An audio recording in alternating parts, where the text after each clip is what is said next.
الا كان كيصحاب ليك ان داكشي اللي كتعيشو خايب كما بغا يكون، ما عمرو غيسالي، فاقد الامل، فراك غلط. كون متاكد انه غيجي واحد النهار وغتبدل حياتك كامله. امتى؟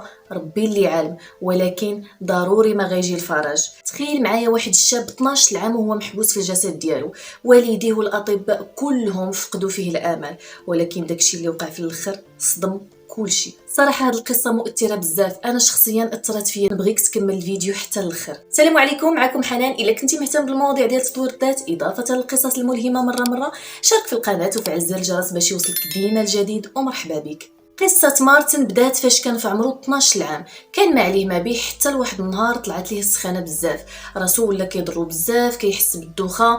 الاعراض اللي كانوا عليه كيشبهوا شويه الاعراض ديال الرواح. والديه بحالهم بحال كاع الناس هزوا ولدهم ومشاو كيجروا به للسبيطار. من طبيعه الحال فاش وصلوا لتما داروا ليه كاع الفحوصات، ولكن حتى شي حاجه ما كانت باينه. شنو السبب ما قدروش يعرفوا. فاش رجع مارتن للدار الحاله ديالو بدات كتكفس، ولا غير ناعس، ما قادرش ينوض من الفراش ديالو. شويه ما بقاش قادر يهضر، شويه ما بقاش كاع قادر ياكل. غادي وكيرجع اللور ووالديه كيجريو به من طبيب لطبيب، والو حتى شي طبيب ما قدر يشخص الحاله ديالو. بقاو على داك الحال من طبيب لطبيب، والو واش بان لهم الطريق. والولد ولا في الاخر جالس في الكرسي المتحرك على حقاش صافي ما بقاش قادر انه يتحكم في الاعضاء ديالو. وصل لمارتن انه يدخل في غيبوبه. حتى الاخر الاطباء قدروا انهم يشخصوا الحاله ديالو انه تصاب بالتهاب السحايا. التهاب السحايا هو فاش كيتصاب الغشاء المحيط بالدماغ والحبل الشوكي. في الغالب الناس اللي كيتصابوا بهذا المرض كيكون عندهم الجهاز المناعي ضعيف بزاف. ممكن ان الواحد يتعالج منه، وقليل اللي كيتعالج منه، وممكن الواحد يدخل في غيبوبه او لا يوصل حتى للوفاه. في الحاله ديال مارتن دخل في غيبوبه، والاطباء قالوا لوالديه انه غيبقى في الغيبوبه ديما، والى مثلا قدر انه يفيق غيكون عنده الدماغ ديال واحد الوليد اللي عنده عامين ولا 3 سنين. هذا الخبر هذا كان صدمه كبيره على الوالدين ديال مارتن، حيت كيفاش ممكن ولدهم يلاه كان صحه سلام ما فيه حتى شي حاجه، فرمشت عين تقلبات حياته، ولاو كيشوفوا ولدهم بحال شي جثه. رجعوه للدار وبقاو كيحاولوا ما امكن انهم يتعايشوا وكيديروا اللي عليهم باش ولدهم يحس بالراحه. كانت مو كتبقى دير اللي عليها باش ولدها يكون مرتاح، والاب ديالو كيبقى يريقل الساعه في الليل، كل ساعتين كيفيق باش يبقى يقلبو باش ما يتدبرش. من بعد بحكم ان الوالدين ديال مارتن خدامين فقرروا انهم يبقاو يديوه لواحد المركز كيدوز النهار ديالو كامل تما، ومنها كيديروا ليه شويه ديال الترويض، وفي الليل كيدوزوا عليه وكيجيبوه للدار. المهم بقاو على هذا الحال، والديه كيديوه للمركز في الليل كيجيبوه، كيحاولوا ما امكن انهم يتاقلموا انهم يولفوا على الوضع واخا كان صعيب بزاف. من بعد عامين غتوقع الصدمه، ان الدماغ ديال مارتن غيفيق من الغيبوبه وغيولي طبيعي، غيولي كيتفكر كلشي، كيسمع كلشي وكيشوف كلشي فاش كيكونوا عينيه محلولين.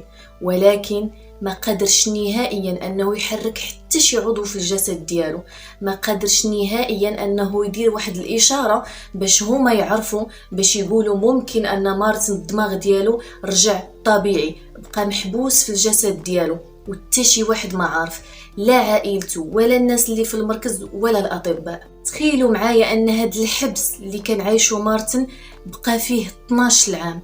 والكارثه هي داكشي اللي كان كيوقع لمارتن في داك المركز. كانوا كيتعداو عليه، كانوا كيزعفوا عليه، كانوا كيسبوه، كانوا كيضربوه لدرجه انهم وصلوا انهم يتعداو عليه جنسيا.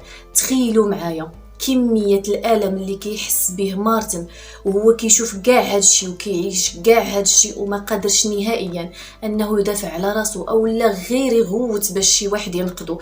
كان كيعيش داكشي كلشي بوحدو وحتى شي واحد ما حس به. وسط هادشي كامل اللي كيعيشو مارتن كان ديما كيحاول ما امكن يركز على الحوايج الايجابيه باش ما يحماقش، حيت راه ما يمكنش الواحد يتقبل هادشي اللي كيعيشو مارتن. كان كيحاول ما امكن يركز على الاشعه ديال الشمس، كيبقى يتبع الظلال، كيحاول ما امكن يبقى يدير قصص وكيهضر مع راسو باش يدرب الدماغ ديالو على انه يتعايش، حيت الا مشى ركز غير على الحوايج الخايبين غيتسطى. تخيلوا معايا حتى الام ديالو واحد النهار كانت عيات وطالع عليها الدم وقالت ليه كون غير متي، وهو كيسمعها وكيتقطع لداخل ديالو، ولكن ما قادر يدير حتى شي حاجه. ولكن في المقابل كانت بزاف ديال المرات كتبقى تبكي وكتقول ليه انا ام ماشي مزيانه، وهو داخليا كان كيتمنى انه يعنقها او لا يهضر ويقول لها انت ام زوينه وانت ام كديري داكشي اللي عليك. تخيلوا معايا كميه الالم اللي عاشها هذا السيد وبقى على هذا الحال 12 عام.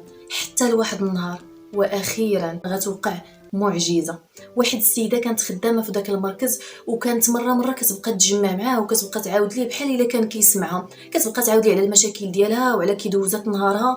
حتى لواحد النهار بقات كتشوف ليه في عينيه، كتهضر معاه وكتشوف ليه في عينيه.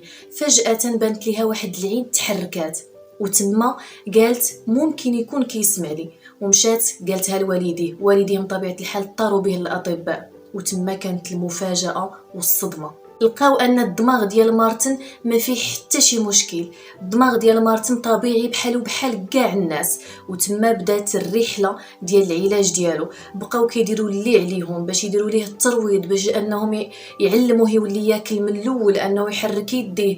بقاو معاه شويه بشويه حتى ولا جالس في كرسي متحرك، وحتى ولا قادر انه يتواصل معهم عبر واحد الحاسوب ديالو. من طبيعه الحال ما كيهضرش ولكن كيحرك يديه، جالس بحال كاع الناس. حياته تبدلات 180 درجه. قدر انه يرجع يكمل قرايته وخدا الشهاده ديالو ومشى خدم في البرمجه، ومن بعد تزوج في العمر ديال 33 عام. كتب واحد الكتاب على القصه اللي عاشها سميتو الطفل الشبح.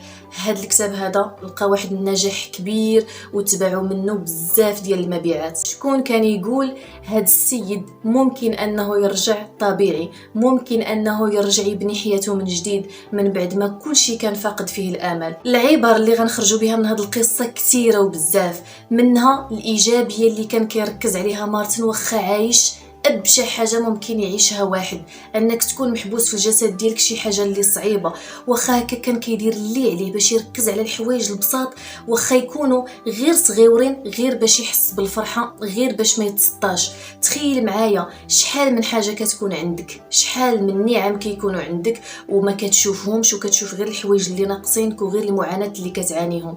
داكشي علاش الواحد يحاول ما امكن يركز على الحوايج اللي عنده، واخا يبانوا لك بساط ركز عليهم. كون متاكد انك غتبقى تقول الحمد لله حيت عندي هاد الحوايج، والحوايج اللي ناقصين لك غيبانوا لك شي حوايج اللي هما بساط. كذلك شنو تعلمنا من هاد القصه؟ الصبر، قمه الصبر اللي كان كيصبر هذاك السيد. الواحد ما عمره يبقى يطلع ليه الدم. حنايا من طبيعه الحال بشر وبنادم كيعيا، ولكن تعلم انك تكون صبور، من بعد الصبر كيكون الفرج. حاجه اخرى اللي استفدنا من هذه القصه هي عمرك تفقد الامل، عمرك تقول ان اي حاجه كتعيشها ما عمرها غتبدل، او لا انا حالتي ما عندهاش حل. عمرك تقول هاد الهضره. ديما خلي واحد الامل عندك، ديما خلي واحد الحسن الظن بالله. كون متاكد انه غيجي واحد النهار وحياتك كامله غتبدل.